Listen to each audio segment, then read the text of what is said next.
నమస్కారం ETV news కి స్వాగతం ఈనాటి ముఖ్యాంశాలు ఏపీకి ప్రత్యేక హోదాపై విమర్శలను కొట్టిపారేసిన చంద్రబాబు ప్యాకేజీతో అన్ని హామీలు నెరవేరుతుంటే ఉద్యమం ఎందుకని సూటి ప్రశ్న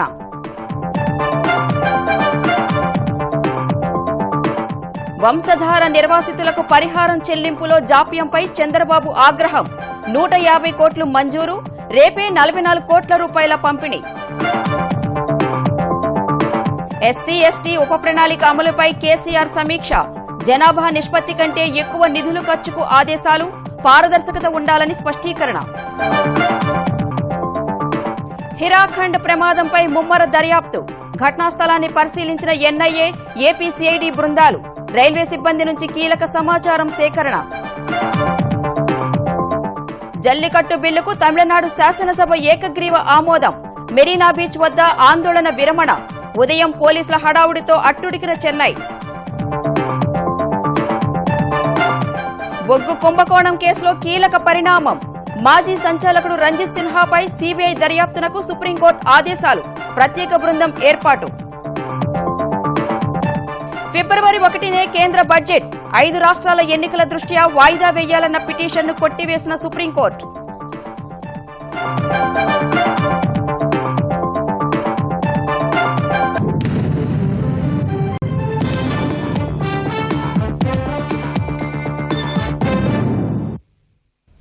జల్లికట్టు కోసం తమిళనాట జరిగిన పోరాటం తరహాలో ఆంధ్రప్రదేశ్కు ప్రత్యేక హోదా సాధన పోరు సాగించాలన్న వ్యాఖ్యలను ముఖ్యమంత్రి చంద్రబాబు తీవ్రంగా తప్పుపట్టారు ప్రత్యేక హోదాకు సమానమైన ప్యాకేజీ ఇవ్వడం సహా వివిధ ప్రాజెక్టులకు రుణ సాయం చేసేందుకు కేంద్రం ముందుకొచ్చినందునే ప్యాకేజీకి అంగీకరించినట్లు పోలవరంపై సమీక్ష తర్వాత స్పష్టం చేశారు వంశధార నిర్వాసితులకు పరిహారం చెల్లింపులో జాప్యం పట్ల రైతులకు క్షమాపణ చెప్పిన చంద్రబాబు వీలైనంత త్వరగా పరిహారం ఇస్తామని హామీ ఇచ్చారు ఇదే సమయంలో ఏపీలో సంపద సృష్టి ఉద్యోగాల కల్పన పెట్టుబడులను ఆకర్షించడానికి జ్యూరిచ్ దావోస్ పర్యటన దోహదపడిందని వివరించారు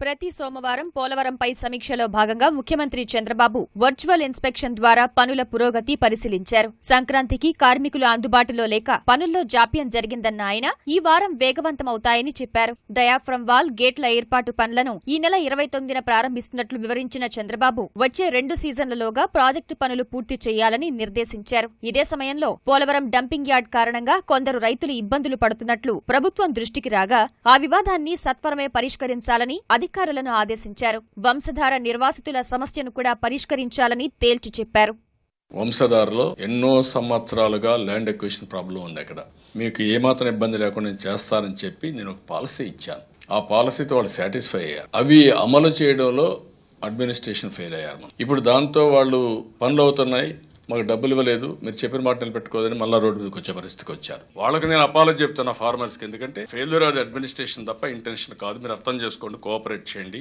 అవసరమైతే సీనియర్ ఆఫీసర్ పంపించి వీరిని తొందరలో వాళ్ళకి డబ్బులని ఇచ్చి పని కూడా పూర్తి చేస్తాం ఇదే సమయంలో ప్రత్యేక హోదాపై పలు వర్గాలు లేవనెత్తిన వాదనపై చంద్రబాబు స్పందించారు ఇప్పుడు జల్లికట్టు అయింది మనం కూడా జల్లికట్టు వారికి చేద్దామంటారు వాట్ ఇస్ దిస్ నేను అడుగుతున్నా దానికి దీనికి కంపారిజన్ ఏంటి నేను అడుగుతున్నాను ఎక్కడ రాజీ పడ్డానండి దేనికోసం రాజీ పడుతున్నారు నేను అందుకే అడిగాను ప్రత్యేక హోదాతో సమానంగా ప్రత్యేక ప్యాకేజ్ యాజ్ ఇట్ ఈజ్ ఇస్తా అన్నప్పుడు ఎందుకు ఒప్పుకోకూడదు అడిగాను పోలవరం ఎందుకు తీసుకున్నారు మీరని అడిగారు పోలవరం నేను తీసుకోకపోతే అయ్యేదండి వారానికి ఒక రోజు కూర్చోకపోతే ఒక్క అడుగు ఒక మట్టి పెళ్ళబడేదండి సెంట్రల్ గవర్నమెంట్ కు మహాసముద్రం అది ఈ రోజు ఒక పోలవరం ప్రాజెక్ట్ కి 35-40 వేల కోట్లు కావాలి ఆ విషయాలు గుర్తుపెట్టుకోవాల్సిన అవసరం ఉంది ప్రజలకు మేలు జరగాలి తప్ప రాజకీయాలకు రాజకీయ నాయకుల ప్రయోజనాల కోసం కాదు ఆంధ్రప్రదేశ్ వృద్ధి రేటుపై విపక్షాలు చేస్తున్న విమర్శలను చంద్రబాబు కొట్టిపారేశారు జీఎస్టీపీ జీవీఏ ఎట్లా తయారు చేస్తారు మీరు నేర్చుకోవాలి అది నువ్వు కూర్చొని నేను కూర్చొని రాసుకుంటే ఇప్పుడు గవర్నమెంట్ ఆఫ్ ఇండియా అట్లా అనుకుంటే 15% రాసుకుంటారు 7.2% రాసుకున్నారు వాళ్ళు ఫస్ట్ హాఫ్ ఇయర్లీ మంది 12.23 రాశారు వాళ్లే రాశారు ముద్ర వేసింది గవర్నమెంట్ ఆఫ్ ఇండియాని ఆ ముద్ర వాళ్లే వేసుకుంటే 7.2 ఎందుకు వేసుకుంటారండి అన్ని రాష్ట్రాలు వేసుకోవచ్చు కదా పని చేస్తే ఫలితాలు వస్తాయి పని చేస్తే గుర్తింపు వస్తుంది ఇదే సమయంలో 5 రోజుల దావోస్ పర్యటన వివరాలు వెల్లడించిన Babu CM core dash board fibre grid సహా జల సంరక్షణ చర్యలు ప్రపంచ దేశాల దృష్టిని ఆకర్షించడం గొప్ప సంతృప్తినిచ్చిందని తెలిపారు కర్నూలు జిల్లాలో అంతర్జాతీయ స్థాయి విత్తనాభివృద్ధి కేంద్రం ఏర్పాటు కోసం అయోవా వర్సిటీతో ఒప్పందం కుదిరినట్లు వివరించారు నిన్న మొన్న ఇండియా అంటే ఆంధ్రప్రదేశ్ అనే పరిస్థితికి వచ్చారు. ఎందుకంటే మనం ప్రమోట్ చేసిన విధానం ఇది ఈజ్ ఆఫ్ డూయింగ్ బిజినెస్ లో నెంబర్ 1 కాదు, ప్రమోషన్ లో కూడా ఉన్నారు. దీనికి ఒక బ్రాండ్ ఉంది, ఇక్కడ పెడితే సేఫ్, అదే మరిగా పెట్టడానికి అనుకూలమైన ప్రదేశం అనేది కన్విన్స్ అయ్యారు ప్రపంచం మొత్తం. ఇండియా యాజ్ కంట్రీ చేయలేని పని ఆంధ్రప్రదేశ్ చేయగలిగాం. Iowa is one of the best university in the world. వాళ్ళు మళ్ళా సీడ్ కంపెనీస్ అందరిని తీసుకొచ్చి కర్నూలులో seed protection, certification, manufacturing, seed ని చేయడం, ప్రాసెసింగ్ అన్ని పెట్టి ఇండియాకి ప్రపంచం కూడా ఎగుమతి చేసే అవకాశాలు వస్తాయి. That is what we're discussing with them. ఈ దీంట్లో వచ్చి ఫైనలైజ్ చేస్తారు. అప్పుడు ఫార్మర్స్ కు లాభం ఉంటుంది. అనంతరం ఢిల్లీ వెళ్లిన చంద్రబాబు నగదు రహిత లావాదేవీలపై ప్రధాని నరేంద్ర మోదీకి రేపు మధ్యంతర నివేదిక ఇవ్వనున్నట్లు వెల్లడించారు. వంశధార నిర్వాసితులకు పరిహారం చెల్లింపు విషయంలో జాప్యంపై చంద్రబాబు బహిరంగ క్షమాపణ చెప్పడంతో అధికార యంత్రాంగం కదిలింది. 2016 జూన్లోనే పరిహారం చెల్లింపు ఉత్తర్వులు ఇచ్చినప్పటికీ అధికారులు నిర్వాసితులకు చెల్లించడంలో విఫలమయ్యారని చంద్రబాబు అసహనం వ్యక్తం చేయగా యుద్ద ప్రాతిపదికన స్పందించిన అధికారులు తక్షణమే 153 కోట్ల రూపాయలను మంజూరు చేశారు. వీటిలో 43.8 కోట్ల రూపాయలు తక్షణమే విడుదల చేసి రేపే బాధితులకు చెక్కులు అందచేయాలని నిర్ణయించారు. మంత్రులు దేవినేని ఉమా, అచ్చెన్నాయుడు రేపు స్వయంగా బాధితులను కలిసి చెక్కులు పంపిణీ చేయనున్నారు.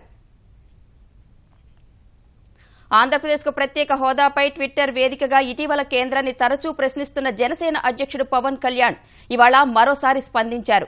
కేంద్రం ఇచ్చిన ప్రత్యేక హోదా హామీని సాధించాలంటే ఆంధ్రప్రదేశ్ యువత శాంతియుత పందాలో పోరాటం చేయడం ఒక్కటే మార్గమని అభిప్రాయపడ్డారు. ఉత్తరాది నాయకులకు దక్షిణాది భాషల గురించి తెలియడం లేదన్న ఆయన అందరూ మద్రాసీలే అన్న భావనలో ఉన్నారని వ్యాఖ్యానించారు. గాంధీజీని ప్రేమిస్తామని, సర్దార్ పటేల్కు సెల్యూట్ చేస్తామని, రాజ్యాంగాన్ని గౌరవిస్తామన్న పవన్ దక్షిణాది ఆత్మగౌరవాన్ని కించపరిస్తే చూస్తూ ఊరుకోబోమని కేంద్రంపై ఘాటు వ్యాఖ్యలు చేశారు.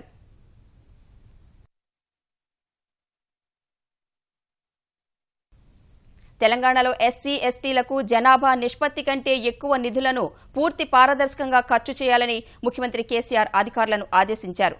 సామాజికంగా, ఆర్థికంగా వెనుకబడిన ఎస్సీ, ఎస్టీలపై మరింత శ్రద్ధ వహించాలని దళిత, గిరిజన ఉప ప్రణాళికపై సమీక్షలో సూచించారు. సంక్షేమ వసతి గృహాల్లో మౌలిక సదుపాయాల కల్పన, విదేశీ విద్యను ప్రోత్సహించడం వంటి అంశాలపై అధికారులకు దిశానిర్దేశం చేశారు. తెలంగాణలో దళిత, గిరిజన ఉప ప్రణాళిక అమలు, వారి అభివృద్ధి, సంక్షేమం కోసం తీసుకోవాల్సిన చర్యలపై ముఖ్యమంత్రి కేసీఆర్ ప్రగతి భవన్లో సమీక్ష నిర్వహించారు. పేదరికంపై యుద్ధం ప్రకటించిన తమ ప్రభుత్వం సంక్షేమ కార్యక్రమాలకు పెద్దపీట వేస్తోందని చెప్పిన ఆయన సామాజిక, ఆర్థిక వెనుకబాటుకు గురైన ఎస్సీ, ఎస్టీల పట్ల ప్రత్యేక దృష్టి సారించి ప్రభుత్వం తమ కోసం పనిచేస్తుందనే భరోసా కల్పించాలని సూచించారు. ఖర్చు చేసిన వివరాలు తెలియకపోతే ప్రభుత్వం తమను నిర్లక్ష్యం చేస్తుందనే భావన వారిలో కలిగే అవకాశముందని అభిప్రాయపడిన కేసీఆర్ ఉప ప్రణాళికను మరింత సమర్థంగా అమలు చేసే విషయంలో ప్రభుత్వం పూర్తి చిత్తశుద్దితో ఉందని, ప్రతి నెలా అధికారులు 3 నెలలకోసారి మంత్రులు సమీక్షించాలని తెలిపారు. 6 నెలలకోసారి స్వయంగా సమీక్షిస్తానని కేసీఆర్ చెప్పారు. కేవలం ఉప ప్రణాళిక నిధులే కాకుండా ఆయా వర్గాలకు ఇంకా అధికంగానే ప్రభుత్వం ఖర్చు చేస్తుందని, ఈ ఒరవడి ఇకపైనా కొనసాగాలన్నారు.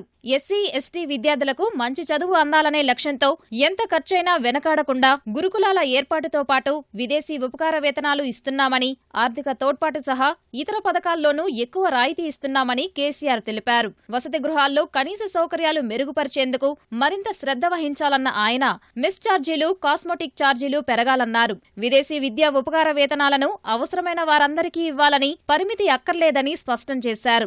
ఎస్సీ, ఎస్టీలకు అసైన్ చేసిన భూములతో పాటు అన్ని ఉపయోగంలోకి రావాలని, ఇందుకు అవసరమైన సహకారం అందించాలని సూచించారు. 3 ఎకరాల భూ పంపిణీ కొనసాగించాలన్న కేసీఆర్ బడ్జెట్లో కేంద్ర ప్రభుత్వం చేసిన మార్పులు, చేర్పులను రాష్ట్రాలు కూడా విధిగా పాటించాల్సిందేనని, అందుకు అనుగుణంగా దళిత, గిరిజన ఉప ప్రణాళిక రూపొందించాలని అధికారులను ఆదేశించారు. తమిళనాట సంప్రదాయ క్రీడ జల్లికట్టును ఎలాంటి అవరోధాలు లేకుండా నిర్వహించుకునేందుకు వీలు కల్పిస్తూ తీసుకొచ్చిన బిల్లును ఆ రాష్ట్ర శాసనసభ ఏకగ్రీవంగా ఆమోదించింది.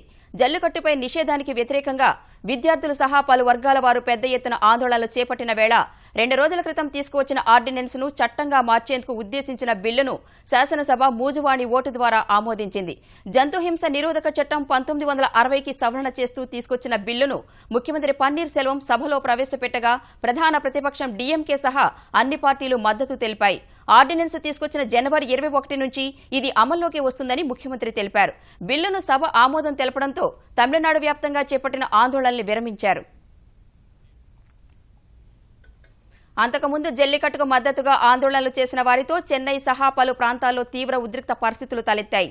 మెరీనా తీరంలో ఆందోళన చేస్తున్న విద్యార్థులను ఖాళీ చేయించేందుకు ప్రయత్నించిన పోలీసులపై రాళ్ల దాడులతో చెన్నై నగరం రణరంగాన్ని తలపించింది. పోలీసులు బాష్పవాయు గోళాల్ని ప్రయోగించి లాఠీలకు పని చెప్పగా ఆగ్రహించిన నిరసనకారులు పోలీసు వాహనాలను తగలబెట్టారు. జల్లికట్టు కోసం ఇన్నాళ్లు శాంతియుతంగా పోరాడిన ఆందోళనకారులు ఒక్కసారిగా రెచ్చిపోయారు. ఆందోళనలకు కేంద్ర బిందువుగా మారిన మెరీనా బీచ్ లో యువతను తరలించేందుకు పోలీసులు ప్రయత్నించగా పరిస్థితులు చేయి దాటాయి. ఆందోళన జరుగుతున్న ప్రాంతం వద్దకు పోలీసులు రాకుండా నిరసనకారులు మానవహారంగా ఏర్పడగా కొందరు రాళ్లు రువ్వారు. పరిస్థితిని అదుపు చేసేందుకు ఆందోళనకారులపై పోలీసులు లాఠీచార్జ్ చేశారు.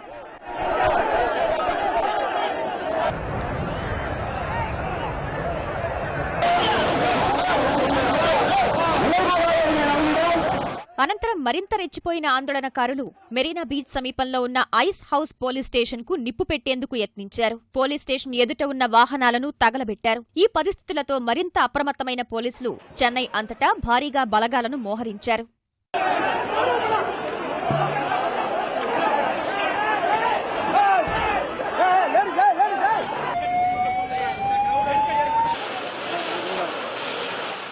తమిళనాడులోని ఇతర ప్రాంతాల్లోనూ ఇదే పరిస్థితి తలెత్తింది. కోయంబత్తూర్, మధురై, కడలూర్, తిరునల్వేలి, ఈరోడ్లోనూ ఆందోళనలు మార్మోగాయి. ఆందోళనకారులను పంపించేందుకు పోలీసులు ప్రయత్నించగా వారిపై రాళ్లు రువ్విన ఘటనలు చోటు చేసుకున్నాయి. పోలీసుల లాఠీచార్జిలో అనేక మంది గాయపడ్డారు.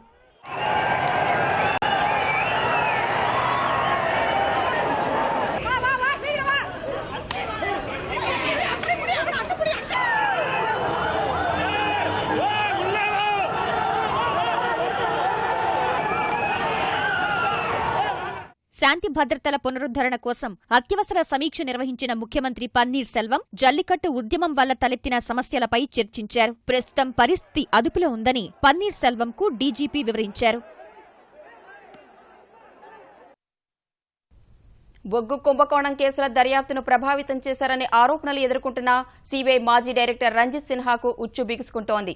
ఈ మేరకు ఆయనపై వచ్చిన ఆరోపణలను నిరూపించే ప్రాథమిక ఆధారాలు ఉన్నాయని తేల్చిన సుప్రీంకోర్టు సమగ్ర దర్యాప్తు జరపాలని సీబీఐని ఆదేశించింది. ఈ దర్యాప్తు కోసం సీబీఐ ప్రస్తుత డైరెక్టర్ అలోక్ వర్మ నేతృత్వంలో ప్రత్యేక బృందాన్ని ఏర్పాటు చేస్తూ justice Madan B Lokur, justice Kurian Joseph, justice AK సిక్రీలతో కూడిన ధర్మాసనం ఉత్తర్వులు ఇచ్చింది.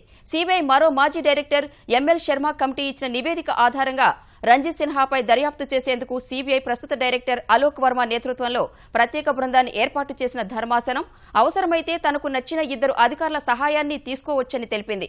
ఇందుకు తమ నుంచి ముందస్తు అనుమతి తీసుకోవాలని ధర్మాసనం సూచించింది. చిన్నారులు మానసిక దృఢత్వాన్ని ప్రదర్శిస్తూ ఓ లక్ష్యాన్ని నిర్దేశించుకుని ముందుకు సాగాలని ప్రధాని నరేంద్ర మోదీ సూచించారు. ఢిల్లీలో జరిగిన జాతీయ సాహస బాలల పురస్కారాల ప్రధానోత్సవంలో పాల్గొన్న ప్రధాని 25 మంది సాహస బాలలకు అవార్డులు అందించారు. గొప్ప నాయకులు, క్రీడాకారుల జీవిత చరిత్రలు చదివి వాటి నుంచి స్ఫూర్తి పొందాలని సూచించారు. చదువుపై ప్రత్యేక దృష్టి పెట్టి ప్రతి ఒక్కరూ ఉన్నత శిఖరాలను అధిరోహించాలని అభిలషించారు. నేతాజీ సుభాష్ చంద్రబోస్ జయంతిని చిన్నారులకు గుర్తు చేసిన మోదీ బోస్కు నివాళి अर्पिंचारू।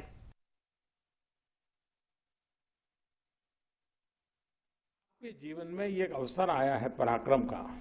क्या आप सर्वाधिक बायोग्राफी, ऑटोबायोग्राफी, जीवन चरित्र ये जितना ज्यादा हो सके अभी पढ़ना चाहिए। उससे हमें एक प्रेरणा मिलती है। हमने पराक्रम किया है, पुरुषार्थ किया है, लोग पहचानने लगे हैं, स्कूल में सब पहचानने लगे हैं। अब उसको सींच करके जीवन को एक मंजिल तक ले जाने के लिए तैयार करना चाहिए। अगर ये आप करते हैं तो आपको जीवन में बहुत लाभ होगा। విజయనగరం జిల్లా కూనేరులో జరిగిన హిరాఖండ్ ఎక్స్ప్రెస్ ప్రమాదంపై దర్యాప్తు వేగంగా సాగుతోంది. ఎన్ఐఏ, ఫోరెన్సిక్, రైల్వే, సిఐడి అధికారులు ఘటనాస్థలిని పరిశీలించి వివరాలు సేకరించారు. సిబ్బంది నిర్లక్ష్యం వల్ల ప్రమాదం జరిగిందా లేక విద్రోహక చర్య ఏదైనా ఉందా అనే కోణంలో విచారణ చేపట్టారు. రాయగడలో బహిరంగ విచారణ చేపట్టిన అధికారులు రేపు విశాఖలో దర్యాప్తు నిర్వహిస్తారు. బలహీనమైన రైల్వే ట్రాక్ కారణంగా ప్రమాదం జరిగిందనే విషయానికి నిపుణులు అంతగా ప్రాధాన్యత ఇవ్వడం లేదు. కూనేరుకు సమీపంలోనే అటవీ ప్రాంతం ఉండడం, ఇక్కడ గతంలో మావోయిస్టులు అనేక విధ్వంసాలు సృష్టించిన విషయాన్ని దృష్టిలో పెట్టుకుని ఎప్పటికప్పుడు ట్రాక్ను పరిశీలించాల్సిన రైల్వే సిబ్బంది నిర్లక్ష్యంగా వ్యవహరించారేమోనని అనుమానిస్తున్నారు. ప్రమాదానికి ముందు రైలు వస్తున్న సమయంలో పట్టాలు వద్ద మంటలు వచ్చాయని కూనేరు స్టేషన్ గేట్ మ్యాన్ అధికారులకు వివరించారు. రైలు డ్రైవర్ల నుంచి కీలక సమాచారం తీసుకున్నారు. పేలుడు వల్ల పట్టా విరిగిన కొన్ని నిమిషాల్లో హిరాఖండ్ ఎక్స్ప్రెస్ ప్రమాదానికి గురైందని భావిస్తున్నారు. అంతకుముందు గూడ్స్ రైలు సురక్షితంగా ఇదే ట్రాక్పై వెళ్లగా ఆ సమయంలో పెట్రోలింగ్ తనిఖీలు చేశారా లేదా అనే అనుమానాలు ఉన్నాయి. మరోవైపు కూనేరులో దెబ్బతిన్న ట్రాక్ను ఉదయానికే పునరుద్దరించారు. ఫలితంగా రైళ్ల రాకపోకలు యథాతథంగా సాగుతున్నాయి. ఈ దుర్ఘటనలో మృతుల సంఖ్య 41కి చేరింది. మార్చి మొదటి వారంలో బడ్జెట్ ప్రవేశపెట్టాలనుకుంటున్న చంద్రబాబు ప్రభుత్వం ఆ దిశగా ముమ్మర కసరత్తు ప్రారంభించినట్లు ఆంధ్రప్రదేశ్ ఆర్థిక మంత్రి యనమల రామకృష్ణుడు తెలిపారు. జనవరి 31 నుంచి 3 రోజుల పాటు వివిధ మంత్రిత్వ శాఖలతో చర్చలు జరగనున్నట్లు తెలిపిన యనమల గత 3 ఏళ్లుగా ఆయా మంత్రిత్వ శాఖల్లో చేసిన సరాసరి ఖర్చును బేరీజు వేస్తూ కేటాయింపులు చేస్తున్నట్లు తెలిపారు. నోట్ల రద్దు సహా ఈ ఏడాది అమల్లోకి వస్తున్న జీఎస్టీని దృష్టిలో పెట్టుకుని వాస్తవ బడ్జెట్ను రూపొందించాలని అధికారులకు సూచించినట్లు ఆయన తెలిపారు. రెవెన్యూ ఖర్చులు తగ్గించుకోవడం ద్వారా ఆ విభాగంలో లోటు పూడ్చుకోవాలనుకుంటున్నట్లు యనమల వివరించారు. ఈ ఏడాది సుమారు 24,000 కోట్లు అప్పు చేసినట్లు చెప్పిన ఆయన ఎఫ్ఆర్బిఎంపై కేంద్రంతో సంప్రదింపులు జరుగుతున్నాయని చెప్పారు. ముఖ్యంగా ఎఫ్ఆర్బిఎంకి పర్మిషన్ కావాలి 1% ఎక్స్ట్రా. ఇప్పటికే మనం 3.8% అయింది ఫిస్కల్ డెఫిసిట్. అంచేత ఇది మనం ఆల్మోస్ట్ 4% క్రాస్ అవుతున్నాం. అంచేత 1% కానీ మనకి ఇచ్చినట్లయితే మనకి లెవరేజ్ వస్తుంది. Will get that leverage of 3,000-4,000 crores వస్తుంది. ఉస్మానియా విశ్వవిద్యాలయ శతాబ్ది ఉత్సవాలను ఘనంగా నిర్వహించాలని ముఖ్యమంత్రి కేసీఆర్ ఆదేశించారు. అన్ని విశ్వవిద్యాలయాల ఉపకులపతులతో ప్రగతి భవన్లో సమీక్ష నిర్వహించిన ఆయన విశ్వవిద్యాలయం చారిత్రక ఘనతను తిరిగి నెలకొల్పేందుకు ఎంత ఖర్చుకైనా వెనుకాడబోమని తెలిపారు. ఏప్రిల్లో జరిగే శతాబ్ది ఉత్సవాలతో రాష్ట్ర వ్యాప్తంగా పండగ వాతావరణం కల్పించాలన్నారు. ఉన్నత స్థానాల్లో స్థిరపడిన పూర్వ విద్యార్థులను ఆహ్వానించి గౌరవించుకోవాలని సూచించారు. ఉస్మానియాతో పాటు అన్ని విశ్వవిద్యాలయాల్లోనూ నాణ్యమైన విద్యకు తెరాస ప్రభుత్వం కట్టుబడి ఉందని, సమూలంగా ప్రక్షాళన చేసేందుకు ఉపకులపతులు నడుం బిగించాలని కేసీఆర్ సూచించారు. మెస్సార్జీలు, హాస్టల్ వసతులు, ఇతర మౌలిక సదుపాయాలను పునరుద్దరించాలని కేసీఆర్ స్పష్టం చేశారు. పెట్టుబడుల అన్వేషణలో భాగంగా జపాన్లో పర్యటిస్తున్న తెలంగాణ పరిశ్రమలు ఐటీ శాఖ మంత్రి కేటీఆర్ పలువురితో వరుస భేటీలు నిర్వహిస్తున్నారు. టోక్యోలో జైకా ప్రతినిధులతో సమావేశమైన మంత్రి పట్టణ ప్రాంతాల్లో మౌలిక సదుపాయాలు, నీరు, పారిశుద్ధ్యం, పారిశ్రామిక అభివృద్ది అంశాల్లో సహకారం అందించాలని కోరారు. ఈ రంగాలకు నిధులు సమకూర్చేందుకు పూర్తిస్థాయి ప్రతిపాదనలు ఇవ్వాలని జైకా ప్రతినిధులు కేటీఆర్ను కోరారు. జపాన్ విదేశీ వాణిజ్య సంస్థ జెట్రో ప్రతినిధులతోనూ భేటీ అయిన కేటీఆర్ జపాన్ పారిశ్రామికవేత్తలు, కంపెనీలు తెలంగాణలో పెట్టుబడులు పెట్టేందుకు సహకరించాలని కోరారు. జపాన్ రిటైల్ దిగ్గజం మూజీ కంపెనీ డైరెక్టర్ జనరల్ షటోషి జిమూజాను కేటీఆర్ కలిశారు. ఇప్పటికే హైదరాబాద్లో వాల్మార్ట్ లాంటి స్టోర్స్ ఉన్నాయని, మూజీ స్టోర్స్ కూడా ఏర్పాటు చేయాలని కోరారు. ఇప్పటికే హైదరాబాద్లోని కొన్ని ప్రాంతాలు సహా ముఖ్యమంత్రి కేసీఆర్ దత్తత గ్రామం ఎర్రవల్లి, నర్సన్నపేటలో 2 పడక గదుల ఇళ్లు నిర్మించిన తెరాస సర్కార్ ఇక తెలంగాణ వ్యాప్తంగా ఆ కార్యక్రమాన్ని విస్తృతం చేస్తోంది.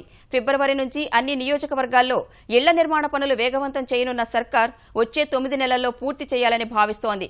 సిమెంటును 230కే ఇచ్చేలా 31 సంస్థలతో ఎంఓయూ చేసుకోవడం, సీనరేజ్ రుసుములు తగ్గించడం, ఇసుకను ఉచితంగా అందించడం వంటి చర్యల ద్వారా గుత్తేదారులకు చదరపు మీటరుకు ₹100 పైన లబ్ధి చేకూరేలా చర్యలు తీసుకుంటున్నట్లు తెలంగాణ గృహ నిర్మాణ మంత్రి ఇంద్రకరణ్ రెడ్డి వివరించారు.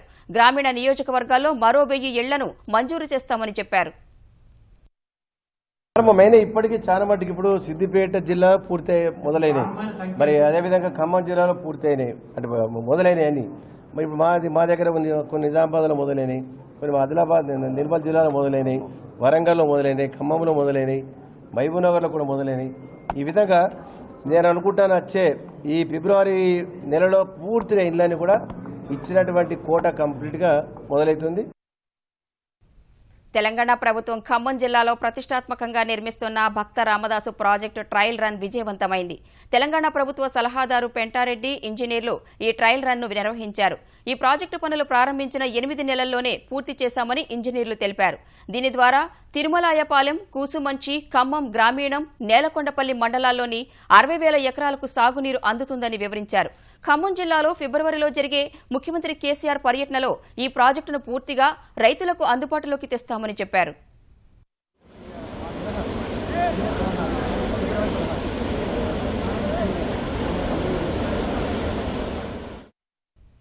ఇతరుల ధృవీకరణ పత్రాల సాయంతో సిమ్ కార్డులు పొంది డిజిటల్ మార్కెటింగ్ చేస్తున్న 8 మంది సభ్యుల ముఠాను రాచకొండ పోలీసులు అదుపులోకి తీసుకున్నారు.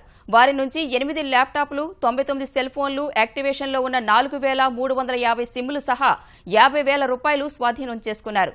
ఈ స్థాయిలో యాక్టివేషన్లో ఉన్న సిమ్లు చూసి పోలీసులు విస్మయం వ్యక్తం చేస్తున్నారు. ఇతరుల గుర్తింపు పత్రాలతో డిస్ట్రిబ్యూటర్ల నుంచి సిమ్ములు పొందినట్లు పోలీసులు ప్రాథమికంగా గుర్తించారు. అరెస్టైన వారిలో 2 వోడాఫోన్ డిస్ట్రిబ్యూటర్లు కూడా ఉండగా ఇలా గంపగొత్తుగా సిమ్ములు ఇవ్వడం వల్ల అవి అసాంఘిక కార్యకలాపాలకు ఉపయోగపడే అవకాశాలపై హెచ్చరిస్తూ వోడాఫోన్ సంస్థకు లేఖ రాయనున్నట్లు రాచకొండ పోలీస్ కమిషనర్ మహేష్ భగవత్ తెలిపారు.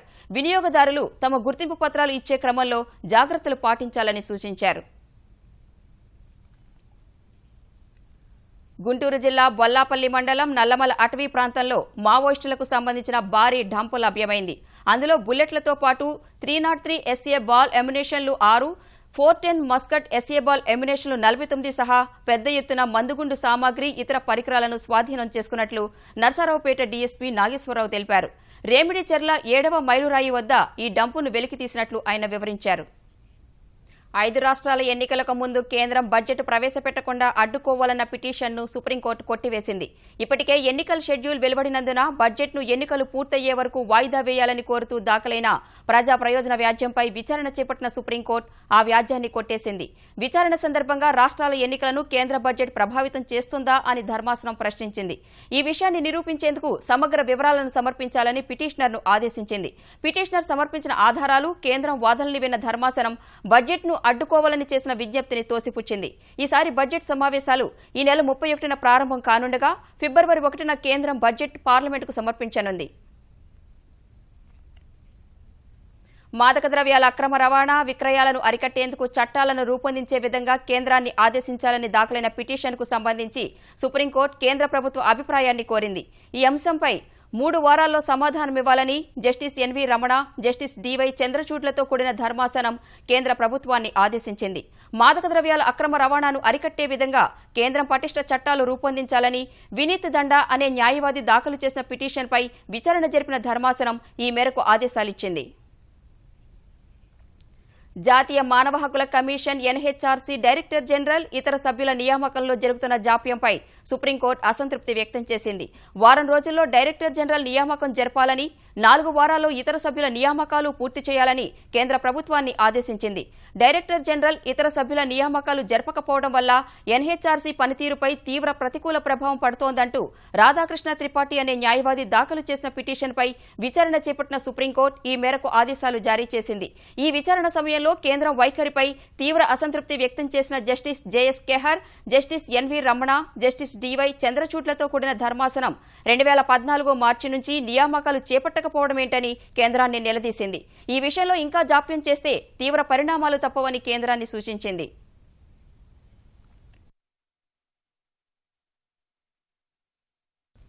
గత వారం భారీ నష్టాలు చవిచూసిన స్టాక్ మార్కెట్లు కాస్త తేరుకున్నాయి. వచ్చే వారం కేంద్ర బడ్జెట్ వెలువడనున్న వేళ మదుపర్ల వాటాలు కొనుగోలుకే మొగ్గు చూపగా స్టాక్ మార్కెట్లు లాభాల్లో ముగిశాయి. క్రితం సెషన్లో 274 పాయింట్లు కోల్పోయిన సెన్సెక్స్ ఇవాళ 83 పాయింట్లు లాభపడింది. ఉదయం 26,991 పాయింట్ల వద్ద ప్రారంభమైన సూచీ మొదట్లో లభించిన కొనుగోళ్ల మద్దతుతో 27,169 పాయింట్ల గరిష్ట స్థాయిని తాకింది. తర్వాత ఐరోపా మార్కెట్లు నష్టాల్లో ప్రారంభమైన వేళ అమ్మకాల ఒత్తిడికి గురైన సూచీ 26,964 పాయింట్ల కనిష్ట స్థాయికి పడిపోయింది. చివరకు 27,117 పాయింట్ల వద్ద స్థిరపడింది.